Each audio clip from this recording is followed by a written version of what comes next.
Muy buenas tardes, son las 3:03 de la tarde, estamos en cuarto de hora en vivo y hoy vamos a tener un evento muy especial aquí porque es la lectura de la columna del señor Beto Coral, una columna que se ha movido muy bien en redes. Beto, buenas tardes.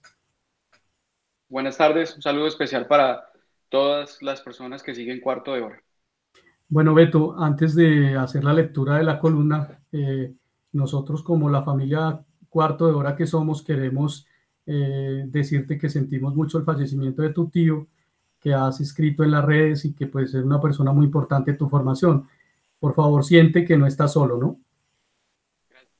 A todos por los mensajes. Precisamente en estos momentos, pues, son las exequias y lo más duro para mí en estos momentos es estar lejos y no poder, pues, darle el último adiós a la persona que me forjó como persona y que fungió como el reemplazo del papá que la guerra me arrebató y gracias, Urias, por recordarlo. Nada de eso, Beto, estamos contigo siempre. Bueno, le cuento a la amable audiencia que tenemos en estos momentos que la columna de Beto, semana tras semana, es una de las columnas que más se mueve en cuarto de hora y por eso no queríamos dejar pasar esta oportunidad sin leerla, a pesar de que sabemos que el horario no es el más conveniente. Hoy particularmente la han visto casi 12.000 personas, esto pues es realmente un número muy alto. Y la columna se trata de un tema muy importante porque nos mete en la conversación acerca de lo que es o no es el periodismo, ¿sí? La columna se titula Señora Vicky y en esta columna Beto Coral le hace una pregunta muy importante a esta periodista. Entonces, Beto, te doy la palabra, comencemos a leer. Urias. El pasado 30 de abril, el gobierno de Iván Duque, en plena emergencia por la pandemia, suscribió un contrato por más de 3.350 millones que tenía por objeto la definición e implementación de la estrategia de imagen y posicionamiento online del presidente. El contrato fue firmado con la empresa Do Brands. La agencia ya había manejado la publicidad de la campaña del presidente cuando este fue candidato.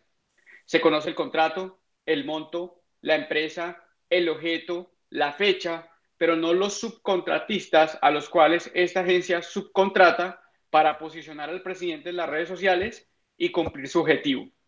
La fecha coincide con el inicio de las transmisiones que hace a diario el presidente para explicar las medidas impuestas para supuestamente hacerle frente a la pandemia.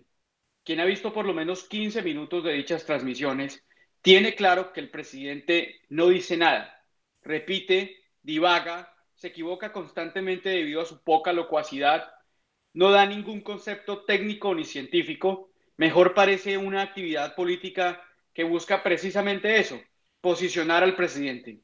Al principio le funcionó, como lo muestran las encuestas, y a pesar de tener encima el escándalo de la niña política, su imagen positiva subió. Pero ahora, después de 100 transmisiones y solo pura retórica politiquera, Colombia se encuentra en el peor momento de la pandemia, siendo este un reflejo de la pésima manera como ha venido manejando la crisis el señor Duque. Claramente es un detrimento patrimonial y una mala utilización de los recursos públicos seguir con dicha actividad al mejor estilo chavista de aló presidente. Pero algo llama la atención. Si bien el presidente cuando decretó el aislamiento obligatorio en el mes de marzo, empezó inmediatamente con sus transmisiones, la revista Semana empezó a transmitir en vivo el programa del presidente en cabeza de su principal periodista, Vicky Dávila. Revisé cada uno de los más importantes medios de comunicación como la FM, Caracol Radio, W Radio, Blue Radio, el canal digital del Tiempo, las páginas de Caracol TV y ni la misma RCN transmiten la señal en vivo completa del presidente Duque. Solo el canal institucional lo hace.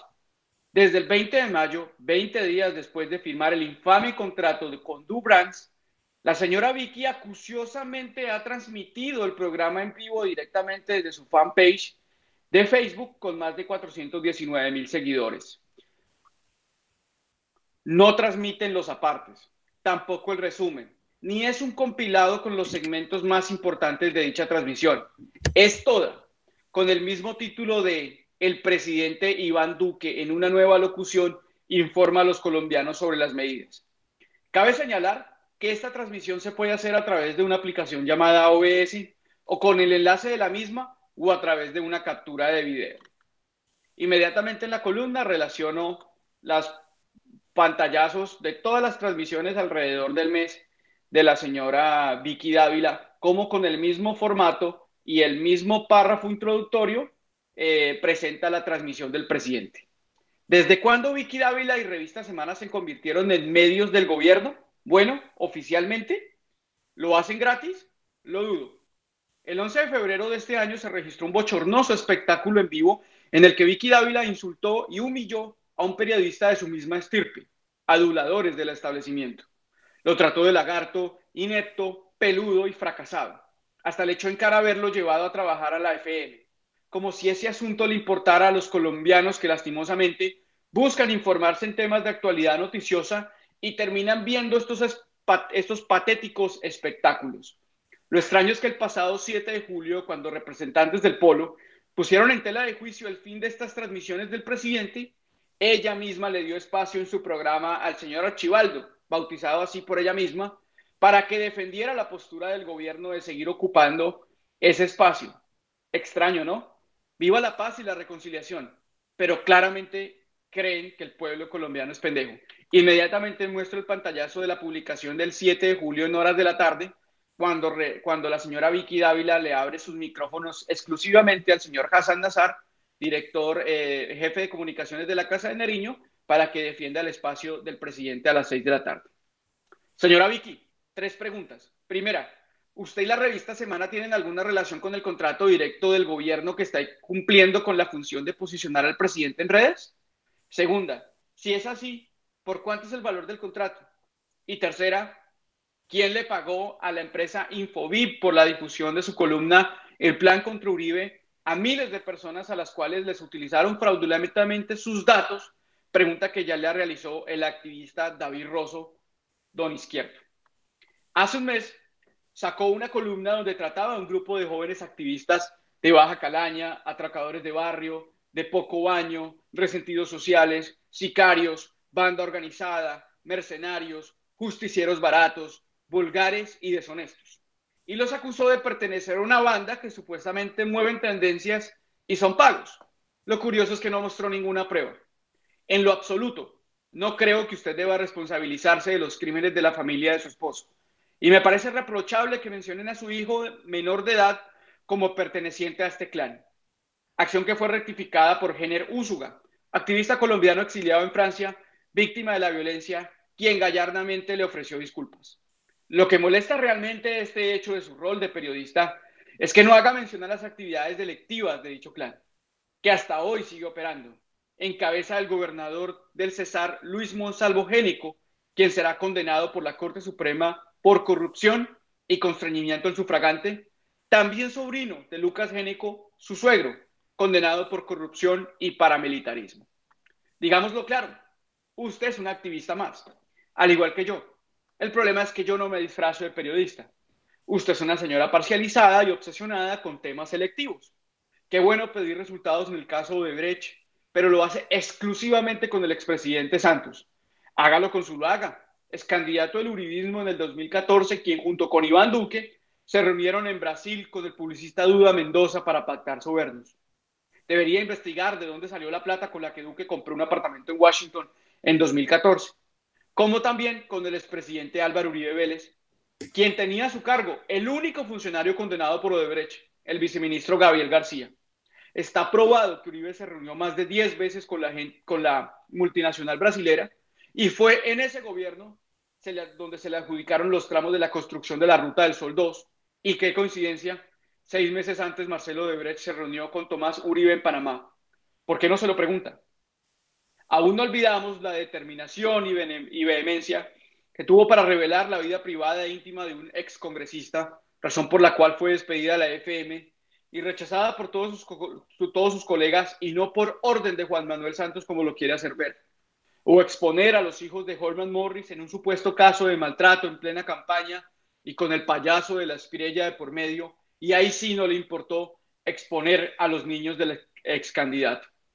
Pero en cambio, esa vehemencia se desvanece para indagar y cuestionar al expresidente Andrés Pastrana, que aparece 2 veces en los registros de vuelos de un pedófilo hacia una isla en Bahamas donde violaron a decenas de niñas. Aquí estamos mencionándola con mucho respeto. Somos unos jóvenes que hacemos un trabajo altruista, nadie nos paga, muchos trabajamos en otras tareas ajenas al activismo, tenemos familias, algunos somos víctimas de la violencia, otros de la injusticia social, no tenemos contratos con medios, mucho menos con políticos, y según las cifras, estamos teniendo mejor alcance que usted, que tiene detrás un medio de comunicación masivo y manipulador. El fin del periodismo es hacerle contrapeso al poder, dudar, cuestionar, indagar, investigar, no ser adulador de este para buscar réditos. No espero que usted conteste esta columna porque usted de valentía y arrojo, poco. Gracias, Uriel. Muy bien, Beto. Francamente, una columna impresionante.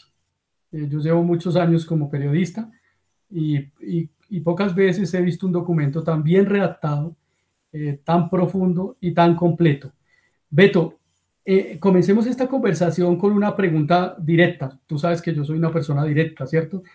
¿Es Vicky Dávila para ti una periodista o en realidad es una persona que hace propaganda para el gobierno o es una persona que pertenece a un clan de los que domina este país y hace o funge como jefe de prensa? Que me ibas a hacer la pregunta que si era activista o periodista, y creo que en la misma pregunta me acabas de dar la respuesta. Es una persona que funge y que trabaja dándole propaganda al gobierno, porque básicamente el periodismo y el activismo se parecen o se diferencian en tomar posiciones. El periodismo es el quien transmite la información, el activismo es el que la retransmite, pero cuando la retransmite, fija posición, opina. Uno no puede, en el periodismo, aunque sí es válido opinar, tiene que ir ligado a no desinformar. Y obviamente en el activismo se viven las pasiones políticas, siempre se tiene el interés. El periodismo es el contrapeso del poder, el activismo es el que quiere el poder, y eso lo dice claramente Daniel Coronel. Pero la señora Vicky Dávila funge es como ninguna de las dos, porque ella ni pretende ser poder, no le hace contrapeso al poder, así que no podemos catalogarla ni como activista ni como periodista. Básicamente para mí, es lo que tú dijiste, es una persona que le hace propaganda al establecimiento y que funciona como la corriente, pues según lo que dicten las tendencias. Claro, para nadie es un secreto que Vicky Dávila y el periodismo que hace está de capa caída, ¿verdad? Uno observa, por ejemplo, que sus transmisiones no alcanzan ni siquiera el 10% de transmisiones como las que hace, por ejemplo, Levi Rincón, que constantemente, digamos, con la gracia que tiene Levi, le hace ver esto al público, ¿no? Pero también, digamos, el canal tuyo es un canal francamente monstruoso, que concita a mucha gente, es un canal muy popular, etcétera. Y hay muchos otros más. Hay, por ejemplo, la tuitera Marianini, que tiene más de 60.000 seguidores y que cada vez que retuitea pone una tendencia. ¿Tú crees que la gente le está cobrando esa falta de periodismo objetivo a personas como Vicky Dávila y otros? Pues realmente es por el nuevo auge de cómo se está moviendo la comunicación. Y ella también implementa la misma estrategia que hacemos nosotros. Perfecto, trajeron a colación un video de ella donde en su momento cuando dejó de trabajar en la FM decidió volverse digital y ella misma lo explicó. Y creo que fue hasta un acto autoincriminatorio al ella decir que ya no va a trabajar para los intereses de los emporios comunicativos. Quiere decir que si volvió a trabajar con esos oligopolios, con esos medios de comunicación masivos, que lo único que tienen es intereses políticos, creo que se le olvidó que ella misma aceptó que todos esos medios de comunicación tienen sus intereses detrás. Y claramente en Colombia, pues unos simplemente tienen ese interés de ser amigo del poder, puesto que no sé por qué en Colombia siguen con ese modelo obsoleto y que permite que los periodistas no tengan carácter, que es que el gobierno pague pautas para las políticas públicas. Claramente, pues las emisoras o las empresas de comunicación no van a trabajar gratis para dar publicidad a esas políticas públicas, pero a su vez es como un círculo vicioso tú me das contratos y yo hago tu pauta, pero al mismo tiempo por debajo de cuerda, para que le sigan pasando esa pauta, pues tengo que hablar bien de ese político o del mandatario en turno. Entonces, claramente los periodistas alternativos, yo no me considero periodista y lo tengo que ratificar mil veces acá, porque he visto mucha gente que está diciendo que es que nosotros somos los nuevos periodistas del progresismo y creo que están totalmente equivocados. Yo soy un activista que fija posición, da su opinión, retransmite una información, para nada soy periodista investigativo y no sé si me vas a hacer la pregunta referente al tema de cómo se desarrolló esta columna, porque creo que si tú te fijaste, la columna no es concluyente, la columna no asegura absolutamente nada frente al tema que yo quiero cuestionar. Entonces, dejemos eso para una próxima pregunta. Sí, claro, de hecho iba para allá. Bueno, estamos transmitiendo por las redes de Cuarto de Hora en vivo. También esta información se le va a dar a Beto para ponerla en su canal. Y qué bueno que ustedes permanentemente sigan yendo a la página de Cuarto de Hora porque Beto es uno de los columnistas que tenemos que más éxito tiene. Beto, sí, iba para allá, precisamente iba para allá. Estas dos preguntas anteriores era un poco por darle contexto al asunto, pero ya metiéndonos de lleno en la columna, tú te das cuenta de una cosa que me parece francamente fantástico, y es que te das cuenta de que hay una relación entre una plata que gasta el gobierno y una necesidad que tiene el gobierno y una actuación de una periodista muy conocida que parece, digamos, que es como una especie de armar una especie de croquis, de armar un rompecabezas. Pues cuéntanos un poco cómo te diste cuenta de eso y cuál fue el rompecabezas que armaste. Realmente este trabajo lo pudo haber hecho cualquier persona simplemente que indague, que se cuestione, que dude, que es realmente la tarea del periodismo. Leí una crítica que me decía, pero si usted de periodismo no sabe nada, ¿usted cómo puede identificar cuál es el rol real de un periodista? Creo que Urias, usted no sabe nada de medicina, pero usted entiende cuál es el rol específico de un médico y el papel de este ante la sociedad. Creo que un médico no está para hacer ciertos tipos de roles en la vida, como, digamos, algo que, no, que funja un papel del cual no sea idóneo. Y claramente todas las personas en sus roles dentro de esta sociedad tienen identificado cuál es la tarea que cumple cada uno de estos personajes con sus respectivas profesiones. Entonces, ahora otra cosa, hablar de específicamente dentro de la carrera del periodismo, de esos roles, ya yo no puedo entrarme a hablar como tal de ello. Pero entonces, yo digo en la columna, Vicky, el periodismo debe ser el contrapeso del poder, debe indagar, debe dudar, debe cuestionar, debe preguntar, y claramente es todo lo contrario a lo que ella hace. Entonces, pues, la primera parte de la columna quiero dejar claro que no es concluyente, es totalmente cuestionativa. Lo que hago es indagar, hacer una pregunta de unos hechos coincidentes. ¿Cuáles son esos hechos? Eh, Empecé como algo curioso porque les cuento, yo sigo a Vicky Dávila y tal vez me van a decir, uy, pero qué tipo tan contradictorio, no le gusta a Vicky Dávila, pero la sigue. No, porque no le he dado un follow en mis redes sociales, pero al principio la seguía no por la calidad de la información, sino por la inmediatez. Ella tiene ese poder de que cualquier noticia, ella tiene la primicia con el protagonista de esa noticia. Por ejemplo, al mediodía ya tenía a Ida Bella, que quiero hacer un paréntesis acá de los políticos alternativos, Urias, y no quiero extenderme.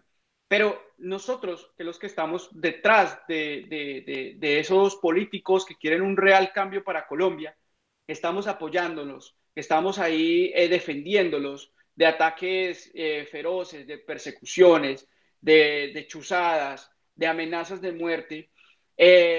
Los estamos defendiendo también del mal periodismo que hacen estos personajes como Luis Carlos Vélez, Néstor Morales, la señora Vicky Dávila, la señora Salud Hernández, Marisabel Rueda.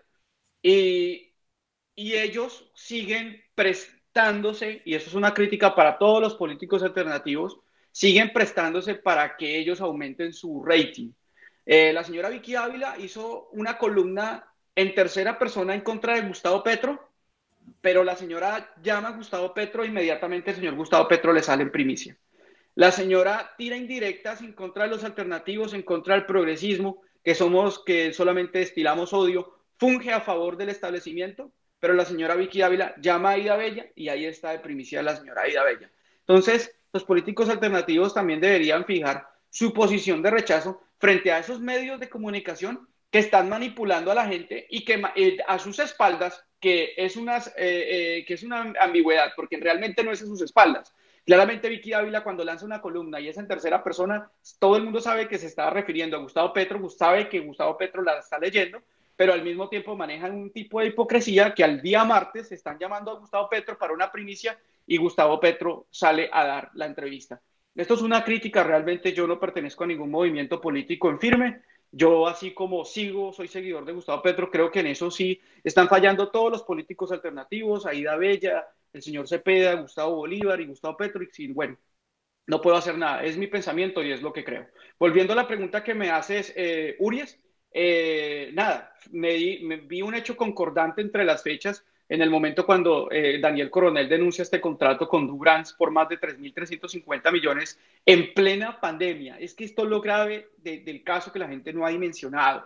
En plena campaña firmaron un contrato de publicidad, porque usted puede hablar que el contrato de los 10.000 millones de las camionetas tienen un fin, y ese fin es brindar protección, y ese fin no es modificable por una coyuntura de emergencia. Claro, es una excusa válida para ellos, para mí no sigue siendo, digamos, justificable, porque el contrato puede ser modificado por X o Y razón, pero bueno, listo.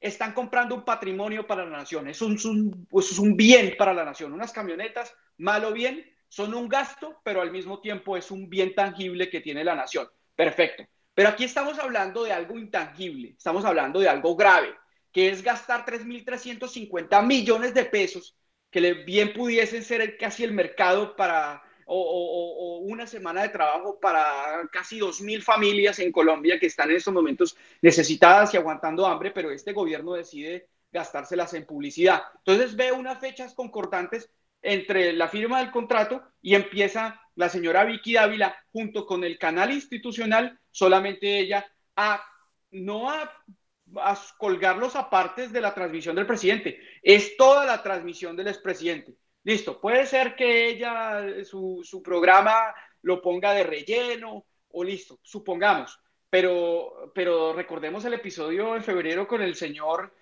Hassan Nazar, lo por debajo, lo humilló, y vuelve el 7 de julio ella y le da un espacio en la tarde en su programa. No sé si ella fue la que lo entrevistó, creo que no lo querían hacer tan evidente porque Vicky Dávila trabaja con otros periodistas y lo entrevistó otro periodista y le dio el espacio solamente a él para que el jefe de comunicaciones defendiera ese espacio que en estos momentos, el espacio que utiliza Iván Duque todos los días, que lo único que representa en estos momentos, Urias, es un detrimento al patrimonio, un detrimento al gasto público. Básicamente eso es lo que yo creo y que el presidente no debería abusar de ese espacio porque es puro proselitismo político. Entonces vemos que hay unos hechos concordantes. Cuestiono, pregunto, señora Vicky, ¿usted funge como canal oficial? No lo sabía. Yo no sabía que Revista Semana, que usted trabajaban gratis por esas pautas, ni para hacerle publicidad al gobierno, debido a que ningún otro medio de comunicación lo hace. Solamente lo está haciendo Canal Institucional y lo está haciendo ella. Entonces, señora Vicky Ávila, respóndanos la pregunta. ¿Usted está siendo beneficiada de algún contrato o subcontrato con el gobierno para darle publicidad e imponerlo en las redes?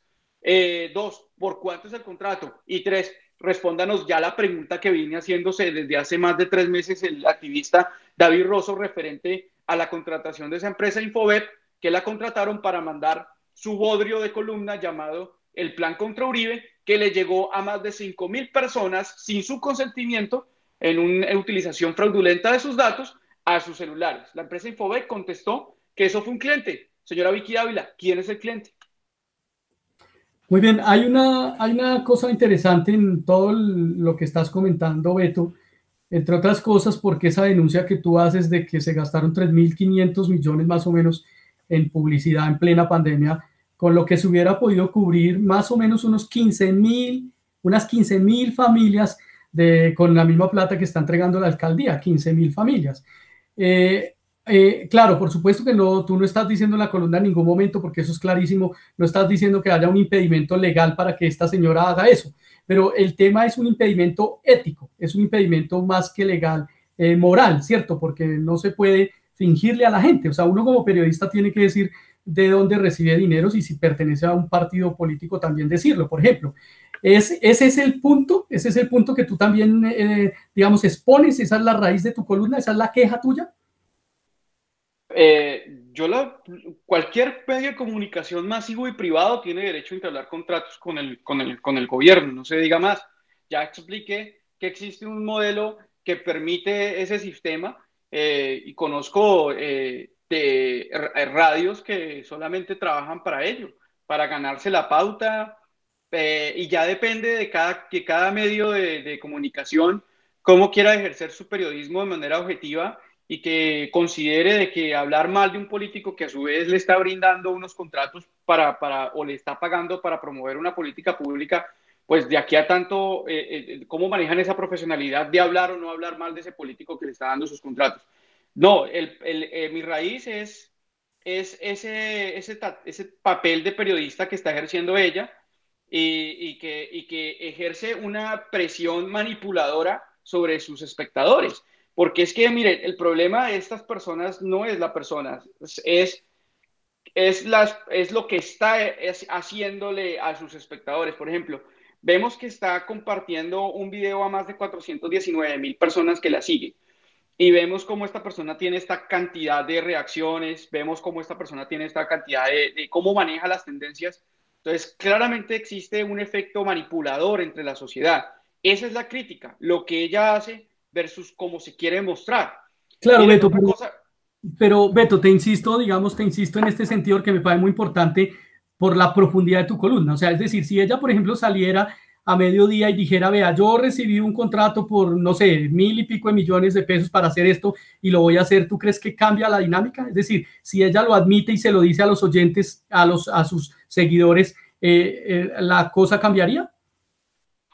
no lo va a hacer porque claramente se caería a la estantería ella se quiere mostrar como periodista y claramente no sería periodista, estaría fungiendo como un medio oficial del gobierno y un efecto manipulador sobre la sociedad. Y claramente no, los periodistas están para otra cosa en Colombia. Si ella lo hace, o sea, tú te imaginas donde un periodista acepte que está recibiendo un contrato del gobierno para ayudarlo a posicionarse en las redes, eso no tiene carta de presentación. No, O claro, sea, pero mi pregunta otra vez es, digamos, si ella lo hiciera así, ¿se acabaría, digamos, el problema y la denuncia?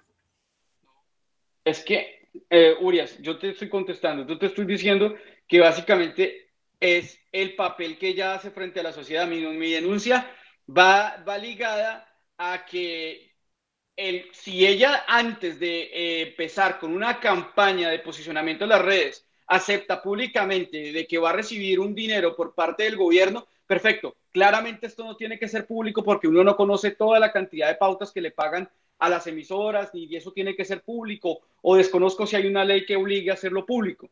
Pero vemos todo en este trasegar de tiempo como ella ha impulsado a través de sus espacios de opinión en la revista Semana unas columnas que han generado un impacto como negativo y manipulador en la sociedad. Uno de ellos es esa columna del plan contra Uribe, la otra de la banda del pajarito, o impulsar su periodismo solamente para exigirle, y lo digo también en la columna, en el caso de Brecht, solamente justicia en el caso de Juan Manuel Santos, cuando no es solamente él, sino los otros expresidentes. Entonces, es eso, Urias, es el papel de ella frente a la sociedad. Ella se quiere presentar como periodista, pero claramente no lo es. Es una persona que le hace propaganda al establecimiento.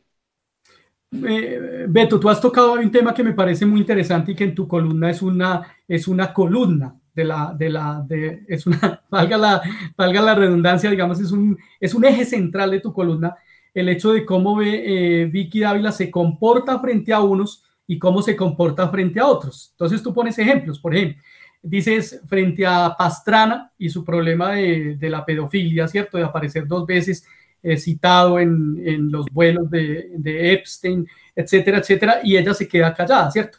El tema de Uribe, que el único funcionario que hay condenado en este momento de lo de Odebrecht, dices tú, es un viceministro de Uribe, y ella se queda callada, ¿cierto? Pero en cambio surge el problema de Holman Morris y ella hace francamente, una cosa denigrante para el periodismo colombiano, ¿sí? Se aprovecha de esa circunstancia y acaba con una familia sin importarle las consecuencias y sin importarle en que han hijos pequeños. ¿Tú nos puedes ampliar un poco más ese tema de cómo ella se cambia y hace una cosa para unos y otra para otros? Claro, tú lo has dicho, Urias. En el caso de Brecht, que es el caso más visible que ella ha impulsado de una manera apasionada, la vemos exigiendo justicia, que a mí me parece eso tan valioso del periodismo, aunque no es su función. Si escuchamos conceptos como el que ha dicho Julián Martínez, como lo dice claramente Daniel Coronel, es que el periodismo llega hasta la denuncia pública y de ahí para allá no es competencia de ellos, porque el periodismo, precisamente de eso se trata el periodismo, poner unos hechos en conocimiento de la opinión pública. Que ese conocimiento genere unos efectos ya no es problema del periodismo, sino es problema de un ordenamiento jurídico y de cómo está entablada la sociedad, y claramente en Colombia hay una deformación de eso. El tema de Vicky Ávila me parece valioso, que ella está exigiendo ella justicia frente al tema de Odebrecht, pero entonces es exclusivo con el tema de Juan Manuel Santos. Y eso, Urias, internamente tú me dijiste que habían muchos hechos, muchos temas en la columna revueltos, saturados, que esa crítica fue constructiva y tienes razón. Y es porque el tema de Odebrecht, de echarle la culpa a Juan Manuel Santos, es porque ya se declara perseguida de Juan Manuel Santos. Entonces ahí eso liga con otro tema, que es el tema de la, del tema del tema de escándalo de la policía de la Comunidad del Anillo. Entonces, ella, otra vez faltando su labor periodística, que eso no lo dice Beto Coral, que es un analfabeta en este sentido, sino lo están diciendo sus propios compañeros. Y recordemos cuando ella divulgó ese video íntimo de una persona, su vida privada, que básicamente acabó con una familia, y a raíz de ello ella sale despedida de la FM. Vemos como ella responsabiliza de eso a Juan Manuel Santos y se declara perseguida. Entonces ahí va ese odio de ella. Y bueno, y otro tema con el tema de las almendras y X y Y, que no relacioné en la columna. También esa rigurosidad que le falta frente a investigar, no investigar, indagar, cuestionar al expresidente Pastrana, porque esto es un escándalo que no sé, Urias, en Colombia cómo se vea, pero el caso de Jeffrey Epstein es un tema totalmente escabroso, escandaloso, que aquí ha tocado las fibras del poder, que ha tumbado hasta la realeza allá en Escocia, que creo que hubo un caso de un príncipe que inclusive le tocó demitir. Aquí vemos que están temblando los políticos, se cayó un juez. Un funcionario de Trump le tocó renunciar porque previamente trabajaba. Ya ordenaron la captura de la persona de la pareja de Jeffrey Epstein. Jeffrey Epstein apareció sospechosamente asesinado en su celda. O sea, son muchas cosas graves que significa el escándalo de Jeffrey Epstein, como para que un expresidente aparezca mencionado en esos manuales de embarque, y en Colombia no se atrevan a cuestionarse porque simplemente le deben creer a la persona. Y es que es increíble cómo el Centro Democrático, cómo estos políticos tienen el poder sobre los medios de comunicación. No sé si, Urias, usted escuchaba la entrevista que ella le hizo a la directora del Centro Democrático, Nubia Estela Martínez, y Nubia Estela Martínez, de frente al país, decía: es que ustedes me tienen que creer porque me tienen que creer. Y Vicky Ávila, sí, señora, y ese mismo modelo lo utilizó con Julio Sánchez, también lo utilizó con Néstor Morales, y vemos cómo hay una sumisión pública de su rol como periodista para indagar, para cuestionarse. Entonces, mire, no se trata de una obsesión con Vicky Ávila, es el trabajo de Vicky Ávila. Claramente, si Vicky Ávila no fuera tan mediática, pues, hombre, no estaríamos en esta discusión. Bueno, pero ahí sería, tú me das la oportunidad de hacerte una pregunta que me parece que los oyentes, las personas que nos están viendo y que nos están escuchando, si yo no te la pregunto después dirían: oiga, faltó esa pregunta, y es: ¿realmente es tan mediática Vicky Dávila? Es decir, o sea, tiene un imperio detrás, que es Semana, que es Gilinski, ¿sí? Tiene todos los investigadores que tú quieras, tiene toda la infraestructura, y sin embargo hace menos likes que tú. Entonces, y no es un problema de likes, es un problema de realmente es tan mediática como tú la estás pintando, o más bien Vicky Dávila es la muestra de un periodismo que está francamente en decadencia. ¿Tú qué piensas? No, primero aclaro que en cuanto a tendencias, no, yo no estoy por encima de ella ni tampoco en likes. Creo que Levi Rincón sí, pero me considero parte de ese ideario de Levi Rincón. Creo que Levi Rincón básicamente hace lo mismo que hacemos todos nosotros, pero claramente yo no soy ni me considero el mejor en esto. Creo que por encima mío, en cuanto al tema de mediatez o frente al tema de alcance, hay otros que lo hacen mil veces mejor, por ejemplo, Alejo Vergel, Levi Rincón, el mismo René Jiménez. Son personas que en un live pueden tener entretenidas a 3.500 personas al mismo tiempo, pero me considero de su misma familia, puesto que hacemos la misma tarea.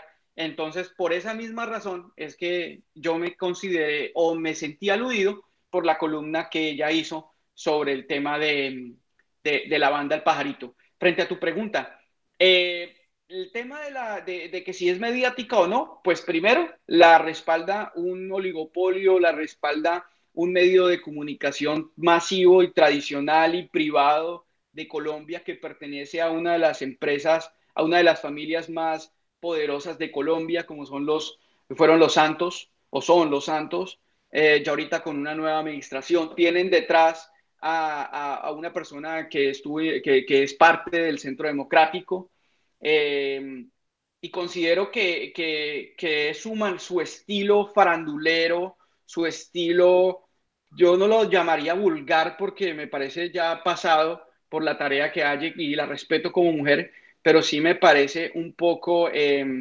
escandaloso y muy dado al espectáculo que no tiene nada que ver con el periodismo. Creo que le vendría mejor trabajando ese estilo en otra sección de noticias. No quiero, digamos, decirle o ponerle algún estereotipo, pero creo que para un tema coyuntural, noticioso, un tema como es delicado, la política o el tema de manejar el tema de nación, el tema de la criminalidad en Colombia, considero que no es el estilo propio y que siento una solidaridad con las personas y eso lo manifesté en la columna, que va y busca informarse y lo único que encuentra es un patético espectáculo de dos personas insultándose. Y esto no es la primera vez, lo vimos cuando puso a pelear a dos personas como fue Ariel Ávila y al señor Abelardo de la Espriella en vivo y frente al país. O sea, han sido una cantidad de cosas esto no es en contra de Vicky Ávila, sino en contra de ese estilo vago que existe y que quisiéramos que los colombianos nos sintiéramos, digamos, tuviéramos unos periodistas más rigurosos y más serios frente a estos temas. Pero claramente sí, yo la considero mediática, pero repito, es más por ese estilo farandulero y poco estético del cual maneja. ¿Es un periodismo en decadencia el que hace ella? Pues claro, o sea, mire, yo lo digo esto como espectador, no como especialista, porque inmediatamente me van a atacar de que yo no sé absolutamente nada de periodismo, pero soy uno entre los que conforman esa gran audiencia que es la que los sostiene a ellos. Y yo no me siento en lo absoluto informado con el estilo, o me siento, digamos, informado, se puede repetir la palabra, en cuanto al el estilo de ella, que es un estilo de sacarle las respuestas a las personas, querer siempre formular la polémica, llevar su discusión personal al ámbito público, y claramente ese estilo no deberíamos en Colombia pensar primero en cómo nos informamos, y una de las cosas que básicamente pues yo también critico es que deberíamos en Colombia imponer una cultura de por lo menos hacer una pedagogía jurídica para prevenir que estos medios de comunicación manipulen. Vimos como el sábado presentaron un titular, el viernes, presentaron un titular diciendo que Álvaro Uribe Vélez le ganó el segundo round a Álvaro Uribe Vélez en la tutela que le puso a Matarife. Y claramente no fue así porque hay un desconocimiento y se aprovechan de esa ignorancia del pueblo colombiano en cuanto a términos jurídicos como inadmisión o como preclusión o como prescripción o como apelación, o como la propia palabra denuncia y demanda. Muchas personas dicen denuncia civil, otros dicen demanda penal. Son cosas que, aunque digamos, trae el ejemplo de los médicos, no podemos ser médicos, pero por lo menos debemos entender cuál es el rol de ellos ante la sociedad y no necesitamos ser especialistas para conocerlos. Pero claramente los medios de comunicación deberían contribuir para educar al pueblo colombiano y no para hacerlo más ignorante. Muy bien, Beto. La verdad que se queda uno, tú dices que no eres periodista, pero manejas muy bien los conceptos del periodismo. Te lo digo yo que soy periodista y que he sido profesor de periodismo. Hay Kapuczynski solía decir que el periodista lo hace más su trabajo, el resultado que obtiene, que el nombre que lo lleva a hacer el periodismo. Es decir, cuando tú puedes hacer una investigación y la transmites periodísticamente, eres periodista. Y estamos hablando. ¿Sí? No, Urias, te quería decir lo último frente al tema de ella relacionarla con el clan al cual pertenece, ni siquiera el esposo, porque Okay. es el suegro. Creo que los delitos de sangre en Colombia no existen y sí se ha visto un trato injusto frente a ella en cuanto a quererla relacionar con su familia. Lo que le molesta al público y básicamente de ese capítulo en especial es que ella no tenga la rigurosidad para desmarcarse de lo que fue, de lo que es la familia de su esposo. Y es que cuando vemos noticias como la de la semana pasada, que fue condenado el señor Luis Monsalvo Génico, que es gobernador de Santander y fue condenado por corrupción y constreñimiento sufragante, divinamente eso podía ser un tema principal del programa de ella. No lo hace porque existe un impedimento por apellido o un impedimento por lineamiento familiar. Y entonces ahí es cuando choca la tarea del periodista versus lo que quiere informar, porque si hay algún interés o algún impedimento, creo que ahí es cuando la sociedad se empieza a incomodar con ese periodista. O cuando Néstor Morales da una noticia sobre Avianca, entonces uno como que se le atrofia el cerebro y uno dice, hombre, pero Néstor Morales, ¿qué hace hablando mal del presidente, de su cuñado, y al mismo tiempo dando una noticia a Avianca, donde Avianca, la directora, la sugerente de Relaciones Estratégicas de Avianca es la propia esposa? Ahí vemos cuando la tarea del periodismo se trunca con la tarea de información, porque el colombiano lo que quiere ver es imparcialidad total, y esa imparcialidad pues tiene que ser totalmente íntegra. Entonces imagina pues Vicky Dávila dando una noticia o indagando por qué su suegro Lucas Eneco todavía no se le mueve la investigación por paramilitarismo, porque recordemos que Lucas Eneco fue condenado por corrupción, no por el tema de paramilitarismo y homicidio. Entonces, creo que le daría una gran lección al país, pero ella trágicamente no lo va a hacer. Muy bien, Beto. Pues creo que hemos abordado por completo la columna. De nuevo, el cuarto de hora está abierto a tus publicaciones. Son muy exitosas. Espero la siguiente. Te doy un minuto, Beto, para que te despidas y luego cerramos con una información. Bueno, gente, pues bueno, les recuerdo, el fin de esta columna era cuestionar, era hacerle unas preguntas basadas en unos hechos que coinciden en cuanto a la tarea que viene ejerciendo Revista Semana y la señora Vicky Dávila frente a la tarea de querer imponer a Duque en redes. Entonces, no estoy mostrando un lineamiento o una prueba directa en que efectivamente Revista Semana tiene algún contrato con el gobierno. Simplemente le estoy preguntando a Vicky Dávila si esto es así. Y bueno, que dudo que me responda. Muchísimas gracias a las personas que me han leído, a las personas que me van a seguir leyendo. Gracias por todo su apoyo y gracias por los mensajes de solidaridad que he recibido pues en estos días por lo que pasó. Un abrazo enorme y gracias, Urias, por sus enseñanzas. Valoro cada palabra, cada corrección, cada anotación que usted me hace y usted es muy grande. Tenemos mucho que aprender de usted, Urias. Muchas gracias, Beto. Bueno, ahí estuvo Beto Coral. Quiero decirle a la señora Becky Dávila que en ánimos